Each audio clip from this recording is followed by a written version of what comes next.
The National Desk, America's News, now.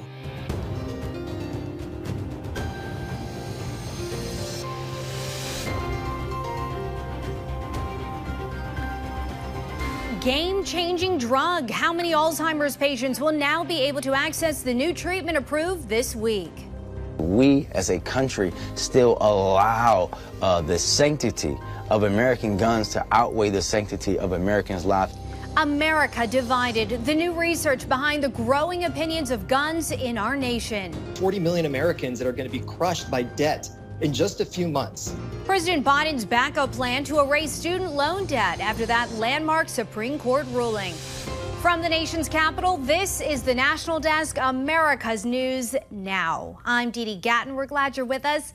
On this weekend edition, we take a look at the big headlines of the week and look ahead at what to expect, starting with the four big stories we've been following this week. First, cocaine controversy, the Secret Service investigation happening inside the White House. Why the culprit may be unlikely to be found. Fallen firefighters. What we know now about the ruthless cargo ship fire in New Jersey.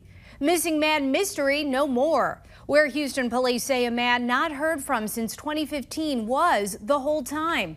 And slipping scores. The fact-check team reveals when math and reading scores started to drop dramatically that might surprise you. First, a landmark decision by the FDA for the first medicine proven to slow the course of the memory-robbing disease has been granted full approval. And to top it off, Leqembi will now be covered by Medicare. Full approval prompts the Centers for Medicare and Medicaid Services to change how it covers the drug, broadening access for up to about 1 million people with early onset Alzheimer's. Before Thursday, the drug cost a whopping $26,500 per year. It's the only medicine on the market that slows the progression of Alzheimer's. Others only target the symptoms. It's available for patients with mild dementia or a pre-Alzheimer's condition called mild cognitive impairment. Before writing a prescription, doctors will test them for a specific protein that the drug attacks. The Alzheimer's Association is saying it gives people in the early stages of Alzheimer's more time to maintain their independence and do the things they love. Donald Trump aide Walt Nauta has pleaded not guilty to 6 federal charges. He's accused of helping the former president hide classified documents at Mar-a-Lago and then lying about it to investigators. The two were indicted together last month, but Nauta's arraignment was postponed twice. The first for failing to secure a lawyer and the second after his flight was canceled. New developments now in the investigation of cocaine found at the White House on Sunday. NBC News now reports the small bag was found, quote, in a cubby near the White House's West Executive entrance, not in the formal West Wing lobby. Congressional Republicans now demanding a response from Secret Service and want to know if and how security procedures will be updated. The owner of the drugs still unknown, leading to this question to the White House about the following claims. The cocaine found in the White House had belonged to either the president or his son. Are you willing to say that that's not the case? I don't have a response to that because we have to be careful about the Hatch Act. In a letter to U.S. Secret Service Wednesday, Republican Senator Tom Cotton questioning who has access to the White House without passing through security screening, how many times the agency has come across illegal drugs there in the past 5 years, and how often security procedures are audited and adjusted to correct potential flaws. The specifics of the investigation have not been released, but a former Secret Service agent says the agency will first assess the package for DNA and fingerprints to see if something can be found. The other thing they're going to do is they're going to look through all the logs. The logs meaning who's passing through, who's coming in. People are supposed to be signed through. President Biden and his family were away at Camp David when the drug was found. But hypothetical concerns have been released about the potential of dangerous materials making their way through security. What's preventing a visitor from bringing in anthrax or something that's not magnetic into the White House? It is under investigation. We're going to get to the bottom to exactly what happened. The Secret Service will, not us. And so we're going to let the Secret Service do their job. Though there hasn't been any word on potential protocol updates, there is a possibility things could change for most of those entering the complex. These are magnetometers. They're looking for weapons, and they're looking for any biochemical agents. So unless you want to start stripping people down, staff included at that checkpoint, which I'm sure Secret Service is happy to do, that's something that would have to change in the protocol. A Secret Service official says officers found the cocaine during a routine patrol. A former Republican representative is helping Hunter Biden's legal team. Denver Riggleman is assisting attorneys for the president's son, who faces intense scrutiny from House Republicans over his business dealings. Hunter Biden will plead guilty later this month to 2 tax misdemeanors. He'll also avoid prosecution on a felony gun charge by following a probation agreement. New details as 2024 presidential hopeful Ron DeSantis defends the video shared on social media by his campaign, bashing rival Donald Trump for previously supporting the LGBTQ community. On conservative political commentator Tommy Laren's streaming show, the Florida governor called the video totally fair game, adding Trump is a, quote, pioneer in injecting gender ideology into the mainstream. The video shared last week drew criticism from some fellow Republicans. DeSantis hasn't addressed claims the video is homophobic. We're also learning new details about a potential connection between former President Donald Trump and a man arrested outside former President Obama's home last Friday. Prosecutors say Trump posted what he claimed was Obama's home address on his platform Truth Social. On the same day, Taylor Taranto was taken into custody in the former president's neighborhood. DOJ court filings show Taranto had 2 firearms and hundreds of rounds of ammunition in his van. He also told his YouTube followers he was looking to get a, quote, good angle on a shot during a live stream as he walked through the Obama's family's neighborhood. Investigators have determined the 25-year-old Houston man who went missing in 2015 was never actually missing. Earlier this year, officials said Rudy Farias was found alive after vanishing 8 years ago. But Thursday, police said Farias actually returned home 1 day after his mother reported him missing, and that he and his mother gave fake names and birth dates to police over the years in order to mislead them. Farias is now back home with his mother. So far, no charges have been filed. 90 consecutive life sentences. That is what Patrick Cruces received for the 2019 shooting inside an El Paso Walmart that killed 23 people. He pleaded guilty to nearly 50 federal hate crime charges for targeting Hispanic victims. Cruces could still face the death penalty when Texas state prosecutors take him to trial in a separate case. Going by the numbers, a look at where Americans stand on guns in the wake of mass shootings. Janae Bowens reports.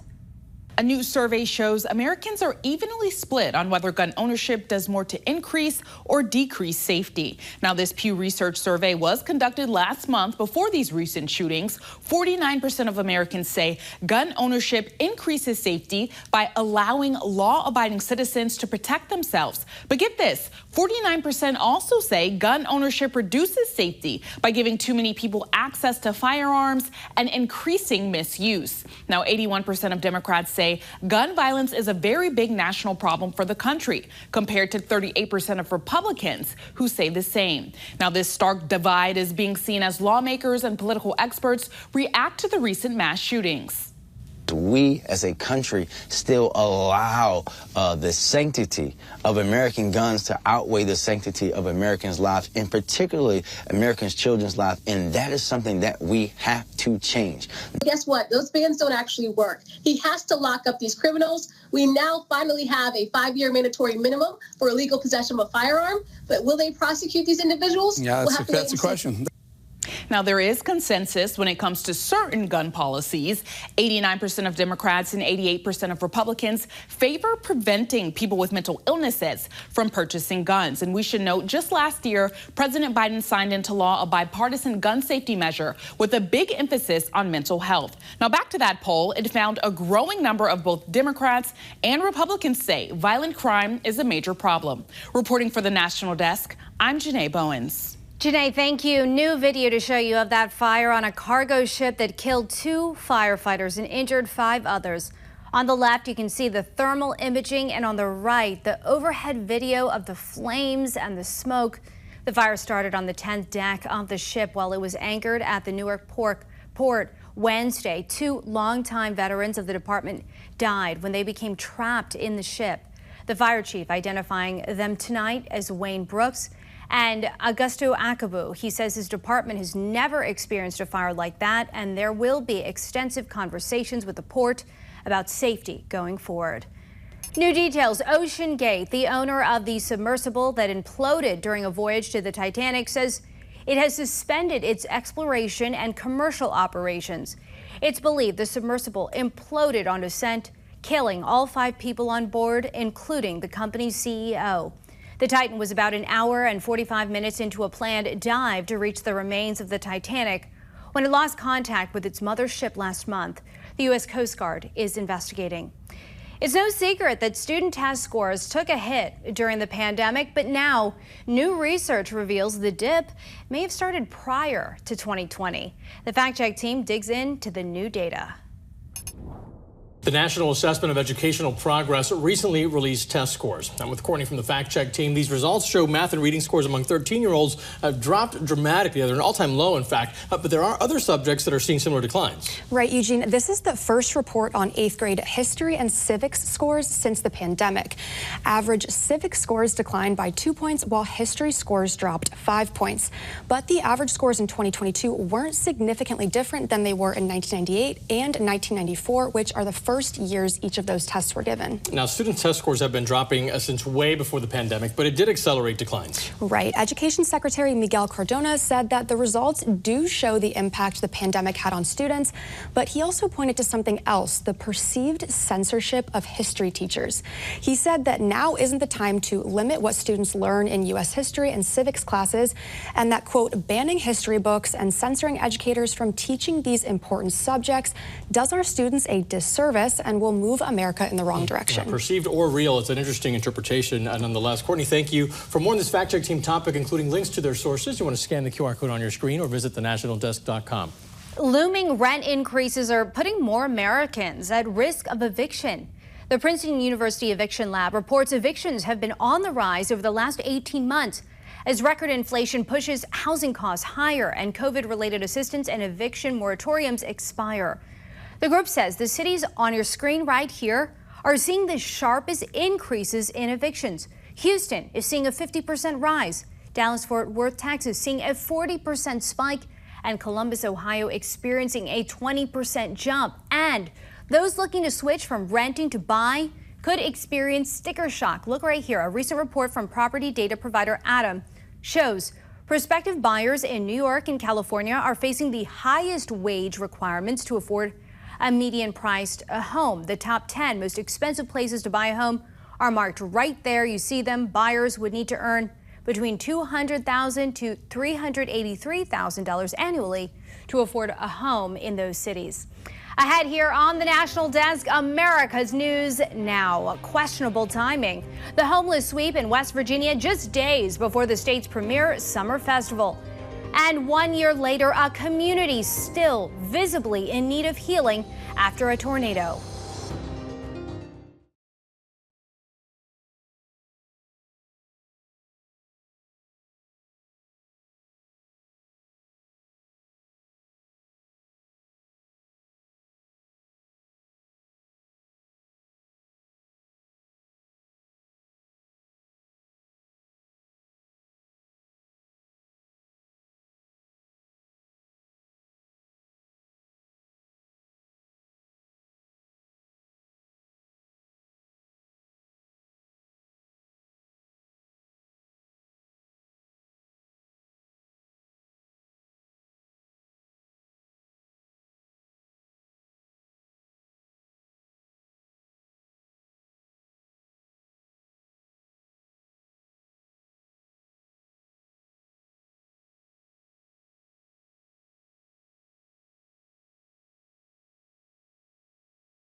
The National Desk team of reporters is bringing you the headlines from coast to coast.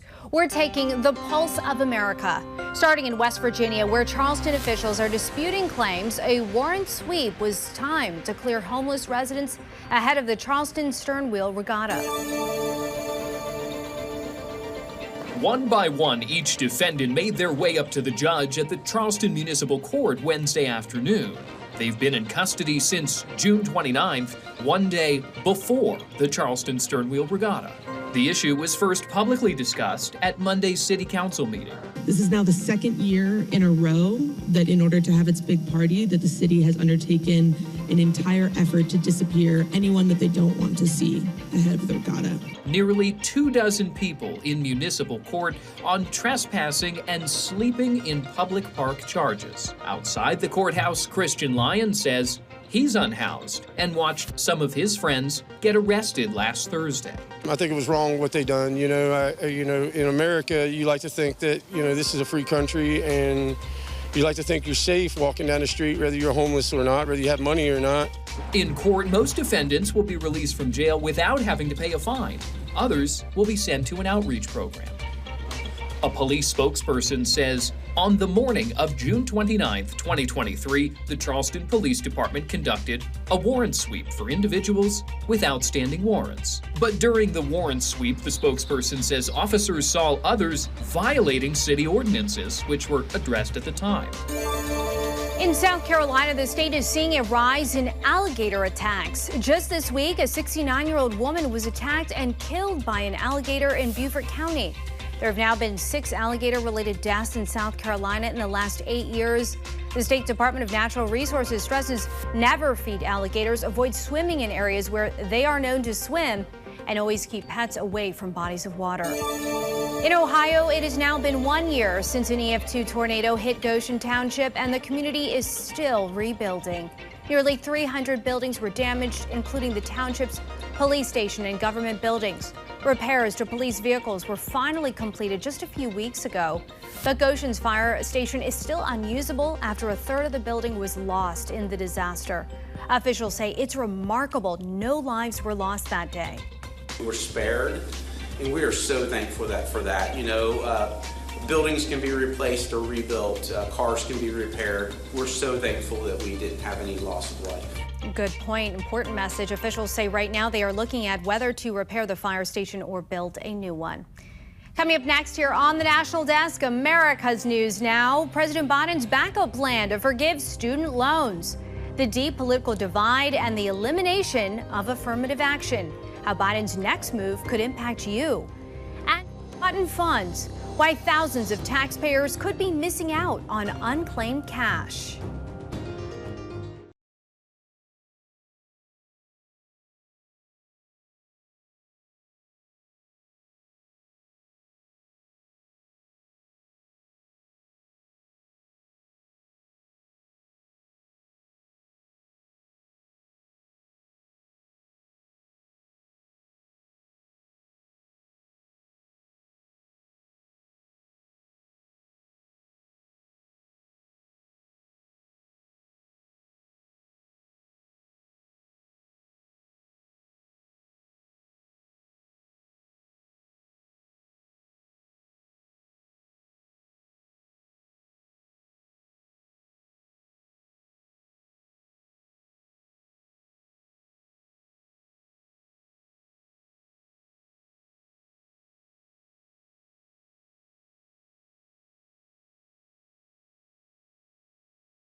President Biden unveiling a new student loan backup plan after a Supreme Court defeat. The High Court also striking down race-based affirmative action in college admissions.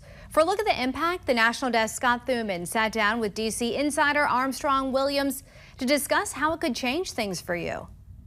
So President Biden reeling from another Supreme Court loss. What do you think about the president's Plan B, his next iteration of this for student loan forgiveness? Well, you know, he's turning to the Higher Education Act of 1965, Scott, which gives the Secretary of Education much leverage to sort of do some of the things that the president always wanted to do. Many of those within his administration are wondering why he did not do this in the beginning. I mean, you have a lot of kids who are angry and upset, and the Biden administration used this rules as a way to get young people out to vote, and certainly it made a difference in Fetterman's race in Pennsylvania. But now, all of a sudden, these kids are at loss. They blame the system. They think politics just misleads them just for political gain. And so the president may have a better chance at this. Why he didn't do it in the beginning remains to be seen. And already, $66 billion are already forgiven for private colleges, and teachers have their forgiveness. And also, they've also received will receive a $5,000 refund. You know, listen, whatever you can do to lessen the burden of this impact on these young kids that we use for political bait, we should all be for it. Yeah, and there are a lot of calls for getting to the root of the problem and actually preventing tuition from getting as high as it does, right? In the meantime, you also have the Supreme Court rejecting this race-based affirmative action in college admissions issue. How do you think, Armstrong, that decision affects college admissions? What kind of broader impact are we talking about here? Well, you know, Harvard and the University of North Carolina are the oldest private colleges in this country. And I think their statement says it all. They will respect the decision of the court. In fact, Scott, they expected it, because you cannot, on the one hand, Scott, accept kids based on race and then reject them based on race. And I think the most telling factor today, I don't know if you saw the recent poll, where 52% of Americans agree with the decision by the Supreme Court. I just think it's something that makes people very uneasy. And you've got to go back to K-12, and you've got to make sure the kids get the quality of education with the teachers and the resources and parental involvement, because it all takes place there. So when they get in the position where they're taking these board tests, they can score high, and they don't need some kind of special consideration by the federal government. Yeah, let's look at the political aspect of all of this, Armstrong. Do you think that these two rulings specifically, when you talk about affirmative action, you talk about the student loan relief, do you think this politically helps Democrats at all? Listen, Scott, many people believe that the party is really out of step with where the country, where we are with our values, where you want to give someone something, not necessarily to teach them how to fish, but you go fish for them. The government can only take care of people so far. You may want to help people who are in need, but the best formula is to put people in a position where they can take care of themselves. And so I think these race-based policies and telling kids that you're going to forgive the debt, even when I read John Roberts' opinion where he squarely said, Nancy Pelosi said to the president some time ago, you don't have the power to forgive student debt. There's just so much politics here, so you never know. And you can view the full interview plus more top stories online all the time at thenationaldesk.com. Up next here on the National Desk, America's News Now. Time for an upgrade. How the United States citizenship test is now changing and why critics say it should stay the same.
Keeping an eye on your money. Time is running out to get unclaimed cash. The IRS is reminding taxpayers they can still file for roughly $1.5 billion in unclaimed refunds from 2019. About 1.5 million people, as you can see, are eligible. The average refund is estimated at $893. The deadline to submit a tax return for 2019 is July 17th. Taxpayers had more time to claim refunds for the 2019 tax year because of the pandemic. The deadline was extended a few months past the normal 3-year filing window to mid-July of this year. Developing now, the U.S. citizenship test is getting an update. Proposed changes include adding a speaking section based on a picture prompt and a multiple choice format instead of an oral short answer for the section on U.S. history and government. Officials say the changes would help standardize the test, but critics argue it would make the test more difficult. The new version of the test is expected late next year. New tonight, a California professor is suing several administrators at his college, claiming they targeted him over his political beliefs. The National Desk, Angelo explains. Here's a lawsuit filed by the Washington, D.C.-based nonprofit Institute for Free Speech on behalf of Bakersfield's college professor Damon Johnson. Back in 2019, a fellow professor, Andrew Bond, wrote on his personal Facebook page that America is an expletive piece of expletive country, among other things. Johnson then allegedly reposted Bond's remarks in 2021, calling him a radical social justice warrior. Now, according to the lawsuit, Johnson ended up being investigated by the college after Bond complained of harassment. Johnson later cleared of any wrongdoing. He's now suing several administrators believing he was targeted over his political beliefs. College watchdog group Camps Reform says these lawsuits may seem small, but are important. What this could do is make these administrators who push these policies aware that they too are being watched and that they will be held to the same standard that they exact from faculty and others on campus. This is not the first time Bakersfield College has faced controversy. John Corkins, a member of the governing board overseeing the college, is also named in that lawsuit. He compared opponents of diversity efforts to livestock that needed the slaughterhouse. The National Desk reached out to Bakersfield College for comment. We are waiting to hear back. In Washington, D.C., I'm Angela Brown. Coming up next here on the National Desk, America's News Now, Intel Access, why the Pentagon is now being forced to upgrade the way it protects classified information, and thousands of Americans now getting a pay bump for doing the same job, the key reason behind the boost. You're watching the National Desk, America's News Now. You can catch us live weekdays from 6 a.m. to 11 a.m. and 10 p.m. to midnight Eastern Time, and anytime online at thenationaldesk.com. We'll be right back.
The National Desk, America's News Now.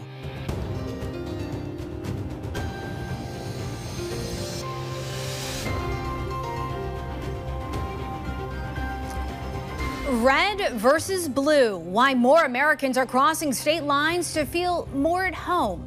Water woes, the fact check team digs into contaminated tap water concerns. where forever chemicals are ending up in our drinking water. And Prime deals, expert advice to save on Amazon Prime Day, even if you skip shopping online.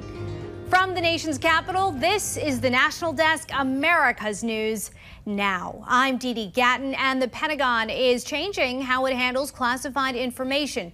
It includes increased levels of physical security, additional controls over document access, and new top secret officers to monitor users. Officials say the plans will increase accountability without impeding on the ability to share information across the government.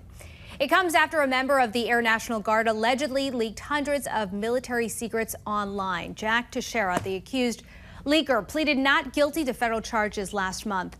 First, the Justice Department is disclosing previously redacted portions of a warrant application used to search former President Donald Trump's Florida property.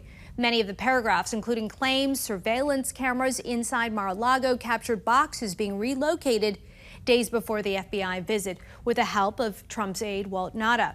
Nauta's movements detailed in last month's indictment, but information revealed in the search warrant affidavit help explain why the Justice Department felt it had probable cause to search Trump's home. Now, the judge denied requests that the entire affidavit be unsealed. Red versus blue. Americans are increasingly moving to states that align with their political views. The National Desk, Kayla Gaskins, explains why and how some say it's driving up polarization.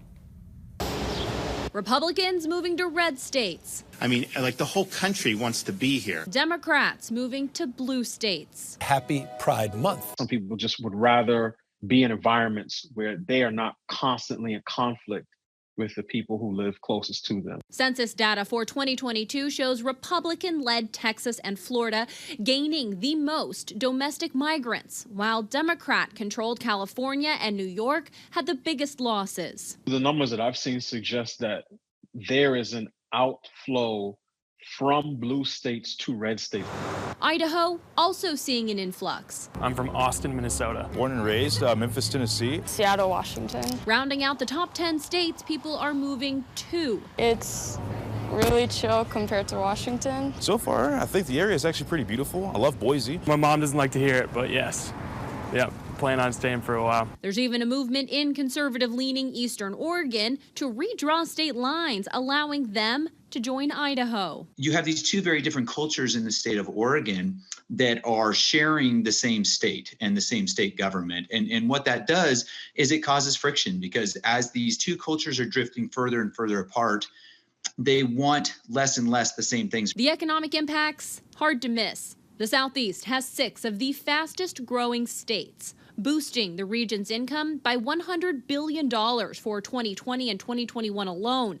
Meanwhile, the Northeast hemorrhaged $60 billion as people fled. The political consequences of migration also coming into focus. The fallout is an even greater level of partisanship. A single party has total control of the legislature in all but 2 states. With more people than ever able to work remotely and live where they choose, current migration patterns show no signs of slowing.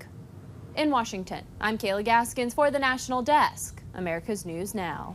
Kayla, thank you. New details on the toxic train derailment in East Palestine, Ohio. The governor is now asking President Biden to make a disaster declaration. February's derailment caused hazardous chemicals to be released in the area.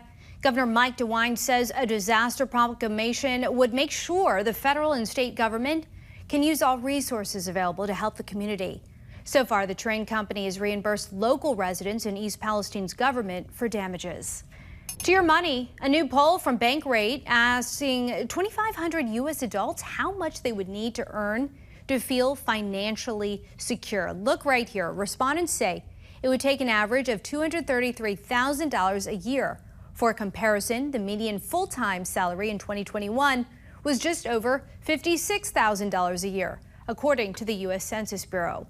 Meantime, thousands of minimum wage workers are getting a boost. Last week, Oregon increased its minimum wage to $14.20. In Nevada, it went up to $11.25. And several cities have done the same, including LA, where workers will now make at least $16.78. Some of these raises are linked to inflation and kicked in automatically. New now, Harvard is facing a legacy lawsuit. 3 Black and Latino groups say Harvard's practice of giving preferential treatment to applicants with ties to alumni or wealthy donors is discriminatory.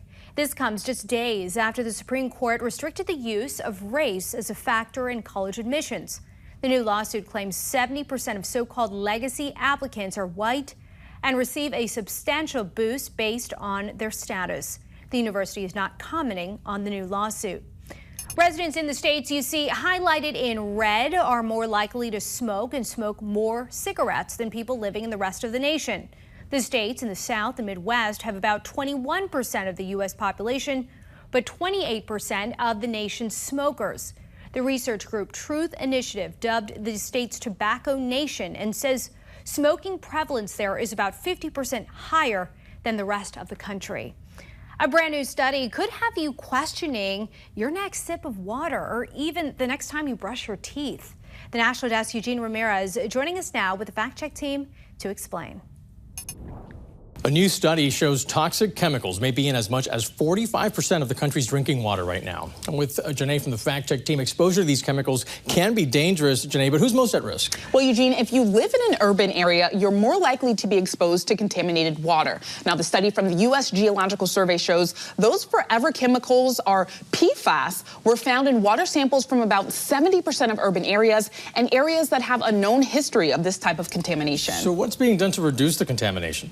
Right, so earlier this year, the Environmental Protection Agency announced a proposed regulation that would require water systems to limit the amount of certain PFAS. Now, the EPA says if this is fully implemented, the rule will reduce tens of thousands of PFAS attributable illnesses and deaths. Hopefully they do get it done. For more on this Fact Check team topic, including links to Janae's sources, you want to scan the QR code on your screen or visit us online at thenationaldesk.com. As families look for ways to continue to save money in a tough economy for some, back-to-school shopping looms, and many Americans may be turning to Amazon's Prime Day next week. The National Desk Scott Thuman sat down with a smart shopping expert, I need to hear this, for some simple steps to not blow your budget. Well, let's start with Amazon Prime Day, which is fast approaching, coming up on July 11th and 12th. What advice are you offering for people who are looking to save? Yeah, so Amazon Prime Day is an interesting one because there will be sales on millions of items, so it can be quite dizzying for shoppers.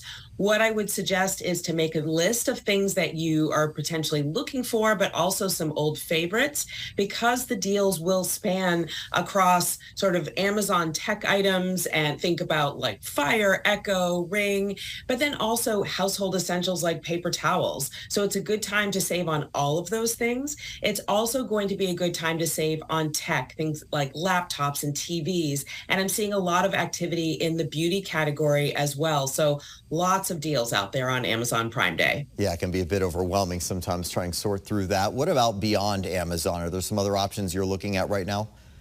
Yeah, so to complicate things further, a lot of retailers are having competitive deals next week. And so it's a very big week for shopping. I'm seeing a very long sale from Target. I'm seeing a big sale coming from Walmart, Overstock, Best Buy, Kohl's. And so it is going to be a very exciting week. With so many sales that are coming from not just Amazon, but as you pointed out, you've got Target and Walmart and all the other onlines as well. What's your advice for kind of keeping track of it all, finding the best possible prices out there? Right. So, like I said, making that list, staying organized, trying to avoid impulse shopping, and then making sure to take the time to compare prices, because we are seeing sales, of course, on Amazon, and then also competitive retailers using a tool like Yahoo Shopping or Google Shopping to enter the name of items to see where that item is for sale and for how much. And something that I like to do is with a website called Slick Deals, who I work with, I set a deal alert for the items that I want, especially those pricier items. So you just enter the name of the item, and then Slick Deals will alert you to when that goes on sale and where. So it's a really good way to find the very best deal on those items that you want. Trey, what about with back to school shopping already underway? A lot of parents looking for some way to cut some corners if possible. What should families be thinking about when it comes to saving money? Yeah, so first of all, take an inventory of what you already have. Maybe the backpack just needs a good wash. Maybe there are clothes that they can reuse from last year. And then take the list that the school's providing you and then start from there. You know, I'm big on lists. You can see that. So stay organized. And then also take time to look for savings. Use deal sites to earn cash back and coupons. One that I like for this is called Coupon Cabin because it has both cash back offers and coupons. And they have a website, a browser extension for online shopping, and they have an app for in-store shopping. So that's a really good way to save extra on top of back to school sales. Very good information. Taking notes here. You can view the fuel interview plus more top stories online all the time at thenationaldesk.com. Up next here on the National Desk, America's News Now, eerie explosion. The blast in Pennsylvania forcing dozens out of their homes. The miracle in spite of the devastation. And marijuana protest. The community saying no to cannabis close to home.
The National Desk team of reporters is bringing you the headlines from coast to coast. We're taking the pulse of America, starting in California, where residents of a community in Fresno County are speaking out against a proposed marijuana dispensary.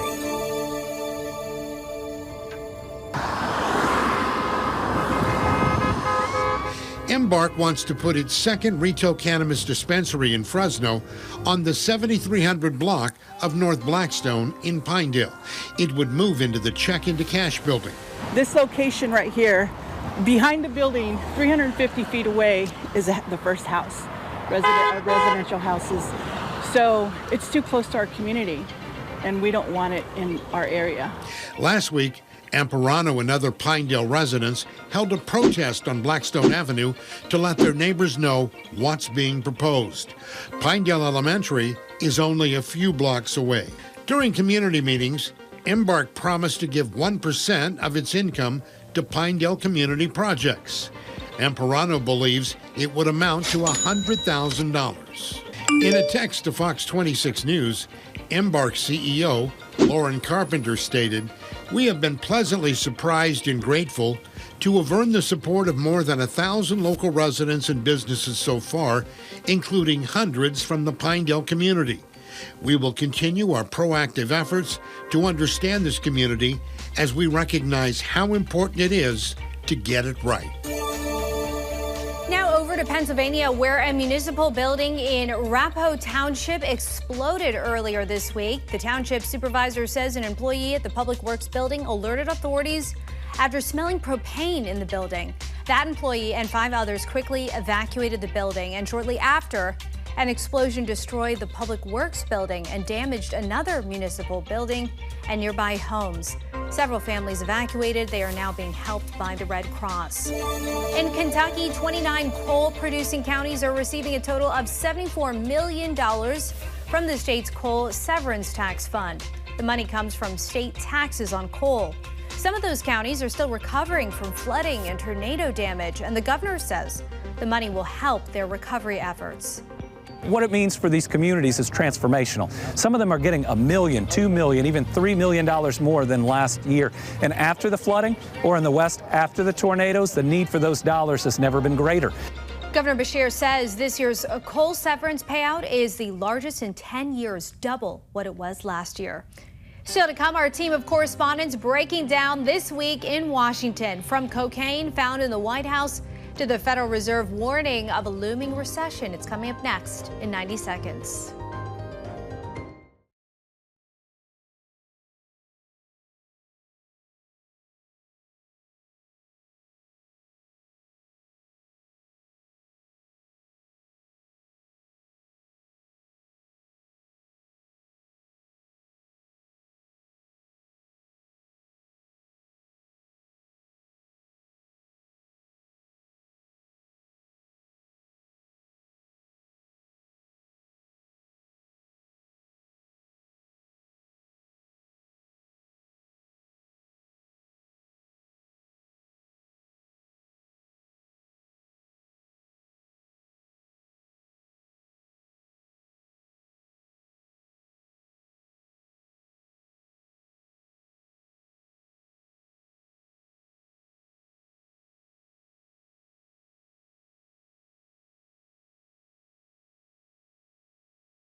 And welcome back. Our Washington Bureau covers the nation's capital every day to report on the important issues facing the country and how they impact you.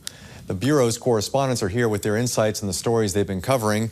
National correspondent Kayla Gaskins, you've been covering the discovery of what's been called a, quote, baggie of cocaine inside the White House this past week. What's the latest? Well, we're learning a little bit more about this every day. So this bag was reportedly found on Sunday evening, and the Secret Service is currently investigating. They haven't wrapped up their investigation, but reports say that they should have that investigation all done by Monday, and we might get a little bit more answers. Now, where exactly this bag has been found has changed a little bit. Karine Jean-Pierre said yesterday that this was in a heavily trafficked area. And that's similar to the reports that we're hearing today as well. It was at some entryway into the West Wing where visitors and staffers frequently walk by. But what this does show is a hole in the security getting into the West Wing, being able to get this substance in. I talked to a former West Wing staffer, and he said that there is no way that any sort of metal detector or any of the security that you normally go through to get into the West Wing would have picked up a substance like cocaine. So that's definitely something for the Secret Service to look at going forward. Yes, and others asking, too, what if this wasn't cocaine? What if it's something like anthrax, showing huge holes in security at the White House? A lot of questions still to be answered, and I'm sure a lot of questions still to be asked.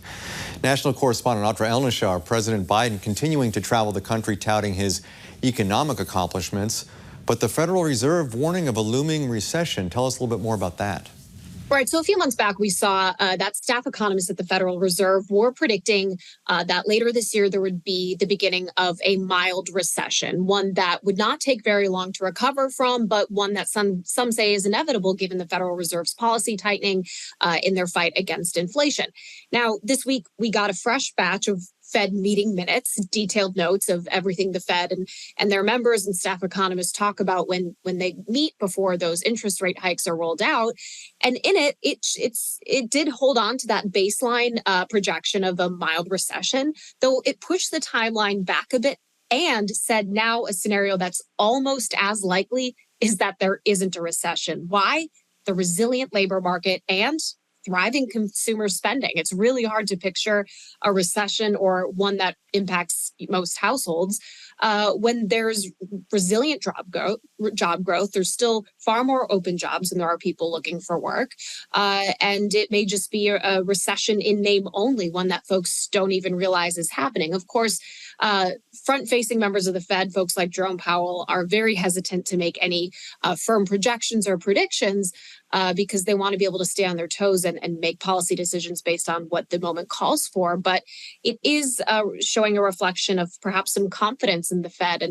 And while we do expect at least, perhaps 2 more rate hikes this year from the Fed, a recession, if there is one, likely won't be too severe. Yeah, it's interesting, that confidence from the Fed, but that's not trickling down to Americans, as poll after poll shows Americans still concerned about the direction of the economy. Meanwhile, national correspondent Christine Frizzau, Treasury Secretary Janet Yellen met with Chinese officials amid an economic tit-for-tat between the two countries. Tell us a little bit more about that. Yeah, it's interesting. So with a lot of other high-level talks that we've seen, there are goals expected to come out of the talks. In this case, the goal was the talk itself, keeping these lines of communication open. This comes after another high-level visit. Secretary of State Antony Blinken visited China just last month. But it was interesting. Just a few days before Janet Yellen arrived, China sort of flexed its muscle. They put export controls on 2 metals that are used and highly useful and highly relied upon by the U.S. to make everything from cars, semiconductors for cars, for mobile phones, and also for military technology. So they were kind of saying, like, by the way, you need us just as much as we need you. So it's really interesting. And again, this is just about keeping the lines of communication open. Christine, Atra, Kayla, always appreciate your hard work and always appreciate your great reporting. Thank you all. Back to you. Thank you. Coming up next here on the National Desk, America's News Now, the Strip's new Sphere. We take you inside Las Vegas's newest attraction that's already breaking world records just for its size. They're using the lure of free content to convince us to visit their sites. Viewer beware how digital pirates are using your favorite shows to reach into your wallet.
A new warning regarding your dollars and your data. So-called digital pirates are finding new ways to steal your money, often with few consequences or ways to return the funds.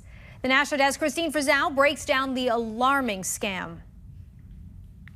The recent change in policy by streaming service Netflix that only those in the same household can use an account has sent users scrambling. And while Netflix has seen a major spike in subscriptions, others will choose a different route, logging on or signing up for what's known as a piracy streaming site. We live in a golden age of entertainment where we have so many choices when it comes to TV shows and movies. Piracy operators know that, and so they're using the lure of free content to convince us to visit their sites. But it turns out it's not really free. The free and low-cost sites that let you watch your favorite shows from Netflix, Hulu, HBO, and Apple TV I think that's what it's all about, embracing change. often steal your info and your money, according to new research from the watchdog group Digital Citizens Alliance, which found 72% of those whose credit card had been breached reported using it for a piracy subscription. Just 18% said they had not. The group also found out firsthand. We acquired a brand new credit card, so pristine, not used for anything else, and we signed up for 20 piracy sites that took credit cards. We then waited. Executive Director Tom Galvin says within 3 months, there were $1,500 in illicit purchases, purportedly for grocery delivery, women's apparel, computer software, and more, originating from countries like China and Lithuania.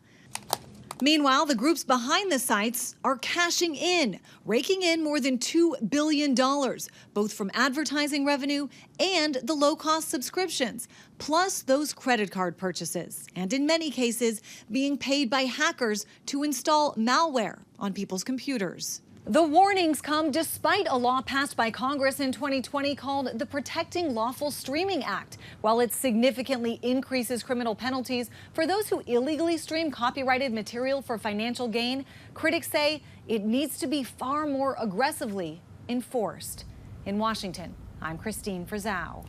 Right now, a series of shark scares has prompted increased patrols off Long Island, New York. This video obtained by CNN shows approximately 50 sharks swimming near the densely populated island Tuesday. 5 people reported being bitten in the past few days. The teens and adult victims all survived non-life-threatening lacerations. Now, officials say drones are also being used to spot sharks and prevent encounters with swimmers.